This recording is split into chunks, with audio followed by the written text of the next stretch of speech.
Guys দেখতে পাচ্ছেন আমি এখন নেত্রকোনা একটা গ্রাম আছে নোয়াপাড়া। এই গ্রামে অনেক একটা নদী আছে অনেক বড়। এই নদী থেকে অনেক পোলাপানি, তারা এটাকে কক্সবাজার মনে করে। এই যে সামনে অনেক পোলাপান দেখা যাচ্ছে, তাদেরকে একটু জিগাই। এই ভাইয়া তুই দিকে আসো তো, ভাইয়া তুই দিকে আসো। হ্যাঁ তুমি আসো, তোমার তো মাথায় চুল নেই, তুমি আসো। ভাইয়া তুমি যেখানে আসছো আমি ব্লগ ভিডিও বানাই, ঠিক আছে?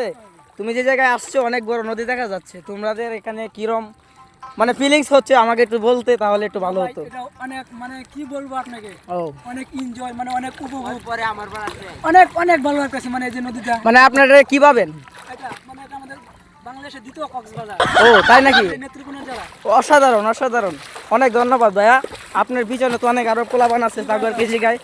এই এই যে দেখেন ভাইয়া, এটা কিন্তু একদম কক্সবাজারের মতো। এই যে পানির তলে পা, সুন্দরী পায়ের মতো একদম বেশি উঠছে, তার চেহারাটা কিন্তু ঝিলিক মিলিক করছে। ভাইয়া আপনি কিন্তু একটু আমাকে একটু বলতেন কি বলবো মানে আপনাদের এই গ্রামটা অনেক সুন্দর দেখতে, এটা অনেক কক্সবাজারের মতো। মানে আপনার কিরকম মজা লাগতেছে এই জায়গায় এসে? মনে করে এটা কক্সবাজার থেকে কোনো অংশ কম নাই। ও মানে আপনারা এটাকে কক্সবাজারই ভাবেন, তাই তো? আমরা কক্সবাজার যাইতে পারি না, তাই এটাতে কক্সবাজার উপলক্ষ করি।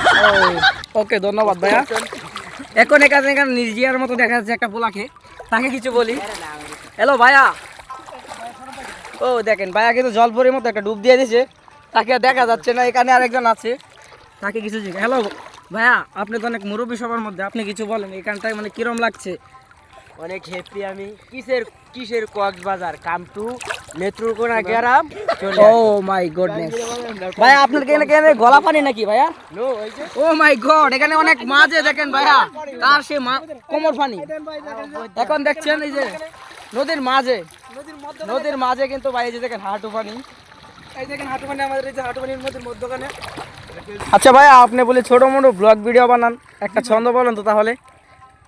চারদিকে প্রকৃতির মনোরম সৌন্দর্য, নদীর পাড়ে খোলা হাওয়ার ঠান্ডা বাতাস আর হাঁটু জলে স্নিগ্ধ পানির ছোঁয়ায় যদি নিতে চাও স্বাদ, তাহলে একবার এসে ঘুরে যাও আমাদের এই নেত্রকোনা জেলায়।